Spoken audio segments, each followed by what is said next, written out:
आजच्या टिप्स तुमच्यासाठी खूप आणि खूप इम्पॉर्टंट असणार आहे. यामुळे तुमची रोजची कामं खूप सोपी होणार आहे. आपल्या सगळ्यांच्या घरी खूप मोठी समस्या येते. ती कोणती ते समोर सांगतेच. पण जर तुम्ही एका प्लेटमध्ये जे आहे 2 चमचे गव्हाचं पीठ घेतलं, बाजरीचं पीठ घेतलं किंवा मग ज्वारीचं कोणतंही पीठ घेतलं किंवा त्याऐवजी मैदा जरी घेतला तरीही चालेल. नंतर तुम्ही जर त्यामध्ये ना थोडंसं कोलगेट टाकलं, व्हाईट कोलगेट असतं ना तेच टाका, म्हणजे ते बरं पडतं बाकी कोलगेटपेक्षा. याच्यामुळे आपण जे बनवतो यामध्ये ओलावा टिकून राहतो, त्यामुळे सांगत आहे मी. त्यानंतर अगदी अर्धा चमच्यापेक्षा बी अर्ध आपण कोलगेट टाकले. 2 कापूरच्या वड्या घ्यायच्या, त्या यामध्ये टाकायच्या आहेत. लक्षात घ्या, हे करत असताना तुमच्या घरामध्ये जर वयस्कर माणसं असतील किंवा लहान मुलं असेल त्यांच्यासमोर बनवू सुद्धा नका. त्यानंतर बघा, त्यामध्ये लक्ष्मीपतीचा खडू आपल्याला घ्यायचा आहे. कोणत्याही मेडिकल दुकानामध्ये तुम्हाला इझिली मिळेल. तो अशा पद्धतीने किसून टाकायचा. पण हे करत असताना जेही प्लेट, चमचा काही वापरतो हे बिलकुल घरामध्ये वापरायचं नाही. हे जे आहे ते माझं हॅक करण्यासाठी आणि ह्या रेमेडी करण्यासाठीच मी ठेवलेलं आहे. हे पावडर आता व्यवस्थित मिक्स करून घ्यायचंय आणि थोडं थोडं पाणी टाकून आपल्याला याचा घट्टसर असा गोळा मळून घ्यायचा आहे. आपल्या घरामध्ये खूप, म्हणजे तुमच्या माझ्या सगळ्यांच्या घरामध्ये खूप प्रामुख्याने समस्या जाणवते, ती म्हणजे झुरळांची. आता आपण पेस्ट कंट्रोल केलं तर साधारणतः 7-8 महिने ते व्यवस्थित राहतं. नंतर पुन्हा झुरळ व्हायला लागतात. आणि शहराच्या ठिकाणी कसं ट्रॉली वगैरे जास्त असते, जास्त हवा नाही येत घरामध्ये, खेळती हवा नसते, त्यामुळे खूप जास्त कॉक्रोचेसचं प्रमाण वाढत राहतं. ढेकून सुद्धा असतात. तर अशा वेळेस तुम्ही हे ट्रिक जे आहे नक्की ट्राय करून बघा. फक्त लहान मुलं आणि वयोवृद्ध माणसं असतील तर त्यांना दिसता कामा नये, याची तुम्हाला वारंवार मी सांगते आहे, काळजी घ्यायची आहे. असा घट्टसर गोळा मळवायचा आहे आणि त्यानंतर याचे छोटे छोटे गोळे करायचे आहेत. जेव्हाही तुमच्या घरी लहान मुलं असेल किंवा वयोवृद्ध माणसं असतील तर आपण पेस्ट कंट्रोल सुद्धा वारंवार करू शकत नाही, किंवा जे मार्केटमध्ये केमिकल स्प्रे मिळतात ते सुद्धा मारू शकत नाही. आणि ते मारून मारून सुद्धा आपण किती मारणार. हे करत असताना तुम्हाला तुमच्या घरामध्ये स्वच्छता ठेवणंही तेवढंच गरजेचं आहे. घरामध्ये जर झुरळांची अंडी असेल तर ती अंडी सुद्धा तुम्हाला व्यवस्थितरित्या साफ करायची, जेणेकरून नवीन झुरळ हे होणार नाही. ही रेमेडी तुम्हाला फक्त हप्ताभर ट्राय करायची. हप्ताभरानंतर तुम्ही जिथे जिथे हे ठेवलेलं आहे ते तुम्हाला फेकून द्यायचं आहे, कारण त्यानंतर ते ड्राय होऊन जातं. ड्राय झाल्यानंतर मग त्याचा काही असर होणार नाही. यामध्ये आपण जे कोलगेट टाकलंय त्यामुळे हे या जास्त काळ ओलसर राहण्यास मदत होते. आणि हे जेव्हा तुम्ही ठेवता तर एखादा त्याखाली कागद सुद्धा ठेवू शकता. आता जिथे जिथे झुरळ झालेले आहे त्या कानाकोपऱ्यामध्ये तुम्हाला हे अशा पद्धतीने ठेवून द्यायचंय. म्हणजे आज रविवार आहे समजा, तर पुढच्या रविवारी तुम्हाला हे फेकून द्यायचंय. त्याच्याऐवजी तुम्हाला दुसरी रेमेडी, मी तुमच्यासोबत खूप साऱ्या रेमेडी शेअर केल्या, तसं करू शकता. किंवा अशा पद्धतीने तुम्ही लावून सुद्धा ठेवू शकता. फक्त लहान मुलं वगैरे दिसता कामा नये याची काळजी घ्यायची. शेगडीच्या खाली सुद्धा ठेवायचे, फक्त थोड्या डिस्टन्सला ठेवा, कारण यामध्ये कापूर आपण टाकलाय तो ज्वलनशील पदार्थ असतो म्हणून. चला, टिप नंबर दुसरी सांगते तुमच्यासोबत. इकडे तुम्हाला काय करायचं आहे, एक लिंबू घ्यायचं आहे आणि ते कापून घ्यायचं आहे. लक्षात घ्या, सडकं लिंबू घेतलं तुम्ही तरीही चालेल, काहीच हरकत नाही आहे. आणि अर्धच लिंबू आपल्याला लागणार आहे या रेमेडीसाठी.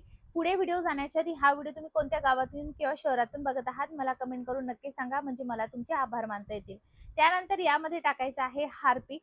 तर हार्पिक अगदी थोडंसं आपल्याला टाकायचं आहे, लिंबावरती टाकायचं आहे. त्यानंतर तुम्ही हे जे पूर्ण सोल्युशन आहे एखाद्या छोट्या प्लास्टिक कंटेनरमध्ये सुद्धा बनवू शकता, फक्त स्टीलमध्ये बनवू नका. त्यावरती आपल्याला बेकिंग सोडा टाकायचा आहे. स्टीलवरती यासाठी म्हणत आहे मी नका बनवू म्हणून, कारण स्टीलवरती जर तुम्ही टाकलं तर हार्पिकमुळे तुमचं भांडं काळं होऊ शकतं. आता सगळ्यांच्या घरी असे डाग असतात सिलेंडरचे. आता हे असो अथवा नसो, पण क्षारयुक्त पाण्याचे डाग असतात. तिथे काय करायचं, असं लिंबू पिळत हे सोल्युशन टाकायचं.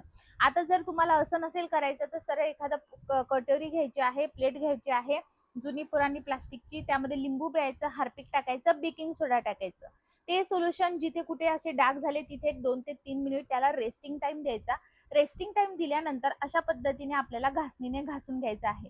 तुम्ही रेस्टिंग टाइम दिल्यानंतर तुम्हाला जास्त घासायची गरज पडणार नाही. तुम्ही बघणार, आता मी फक्त एवढाच पॅच जो आहे तो व्यवस्थितरित्या स्वच्छ करून घेते. हा जो काही आपण क्लीन करत आहोत, हे तुम्ही म्हणजे क्षारयुक्त पाण्यामुळे कुठेही डाग झाले असेल फरशीवरती तिथे काढू शकता, बाथरूमचे डाग सुद्धा काढू शकता. रिझल्ट अगदी तुमच्या समोर आहे, तुम्ही बघू शकता. अगदी काहीतरी 10% राहिलंय. आपण पुन्हा सोल्युशन लावलं तर ते पुन्हा जाणार आहे. चला, टिप नंबर तिसरी सांगते. ज्यांच्या शरीरामध्ये खूप जास्त उष्णता आहे अशांसाठी ही ट्रिक असणार आहे. तुमच्याकडे जर कास्याची थाली वगैरे काही असेल किंवा मग ऑनलाईन सुद्धा ऑर्डर करू शकता. प्रॉडक्ट टॅग केलाय. माझ्याकडे नव्हता. मग तांबा पितळाचा इकडे असा पेला घ्यायचा आहे, तांब्या घ्यायचा आहे. त्यावरती मोहरीचं तेल टाकायचंय आणि तुमच्या तळपायांवरती, तळ हातांवरती ना अशा पद्धतीने घासायचं. जेव्हा तुम्ही हे घासणार ना, तुम्हाला एक गरम वाफ आलेली दिसेल आणि जे तेल आपण लावलं ते तेल नंतर थोड्या वेळाने तुम्हाला काळं झालेलं दिसेल. तर असं समजायचं की तुमच्या शरीरातील उष्णता यामुळे कमी होत आहे किंवा उष्णता तुमची बाहेर पडत आहे. कास्य थालीवरती जेव्हा तुम्ही पाय ठेवता मला असं वाटतंय 15 मिनिटांसाठी ते 50 ते 70 रुपये घेतात की काय? मी आता 1 वर्षापूर्वी केलं होतं त्यामुळे 50 रुपये होतं. तर या पद्धतीने हप्त्यातून तुम्ही फक्त 2 ते 3 वेळेस जरी केलं तर भरपूर तुमच्या शरीरातील उष्णता ही बाहेर पडते. सेम पद्धतीने करायचं तुम्हाला नंतर करत असताना जर असं वाटलं की असं जाणवलं की गरम होतंय तर मग अशा वेळेस थोडंसं हळू-हळू केलं तरी चालेल. नंतर पायाने जे आहे मी पाणी टाकायचं नाही त्यावरती. कपड्याने पुसून घ्यायचं आणि ते तेल जे आहे तुमच्या पायांमध्ये तसंच मुरू द्यायचंय. रात्री झोपण्याच्या आधी जर तुम्ही हे केलं ना, तुम्हाला झोप सुद्धा खूप छान लागते आणि शिवाय जे आहे तुम्हाला रिझल्ट खूप खूप जबरदस्त येतो.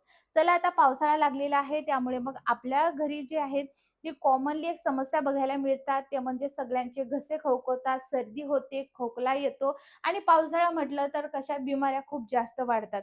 तर अशा वेळेस तुम्ही घरच्या घरी हा चहा पिऊ शकता. यामुळे तुमचं वजन सुद्धा कमी होईल. त्याचबरोबर तुमच्या जे काही घसा वगैरे खवखवतो तो सुद्धा तुम्हाला व्यवस्थितरित्या त्याचा रिझल्ट मिळेल घरगुती रेमेडी करून. आता मी एका व्यक्तीसाठी बनवते आहे त्यामुळे 1 ग्लास पाणी घेतलेलं आहे. तुम्ही पाण्याचं प्रमाण हे कमी जास्त करू शकता. तुमच्या हिशोबाने ठेवू शकता. आता इथे तुम्ही जर सगळ्या घरातल्यांसाठी करत असाल तर चहासारखं जे काळा चहा आपण बनवतो ना, अगदी तसं तुम्ही करू शकता. काही हरकत नाही. फक्त यामध्ये आपण गोड वगैरे काही टाकणार नाही आहोत. गोडाऐवजी जे आहे तुम्ही गूळचा वापर करू शकता. आता याला उकळी आलेली आहे बघा. यामध्ये ना तुम्ही 2 गोष्टी करू शकता. म्हणजे यामुळे तुमचं वजन सुद्धा कमी होतं, पण त्याचबरोबर तुमचं जे आहे सर्दी, खोकला, घसा खवखवणे या सारख्या समस्या सुद्धा दूर होतात. तर अगदी चिमूटभर पत्ती टाकायची आहे, जास्त टाकायची नाही. जर पत्तीचं प्रमाण जास्त झालं तर तो कडवट लागू शकतो. हा आपण काळा चहा करत आहोत, पण याला तुम्ही काढा सुद्धा म्हणू शकता, पण हा आपल्याला वेगळ्या पद्धतीने करायचा आहे.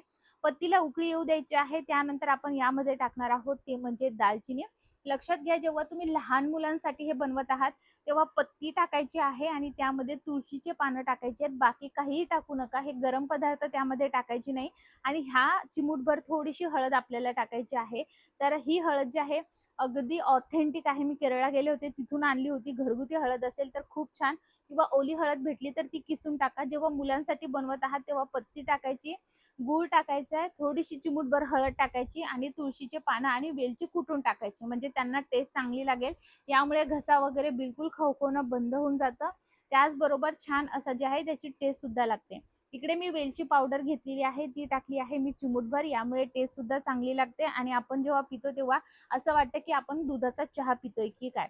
तुम्हाला जर वजन कमी करायचं असेल तर तुम्ही आपले जे आहे प्रत्येक व्हिडिओ बघू शकता. मी खूप छान छान रेमेडीज तुमच्यासोबत शेअर करते. नॅचरल पद्धतीने तुम्ही घरगुती पद्धतीने न काही डाएट एक्सरसाइज करता वजन कमी करू शकता. फक्त ड्रिंक्स वगैरे जे आहेत ते ऍड करून ब्रेकफास्ट ऑप्शन सुद्धा तुमच्यासोबत मी शेअर केलेले आहेत.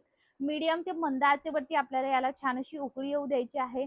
उकळी आल्यानंतर हा चहा जे आहे तुम्हाला गाळून घ्यायचा आहे.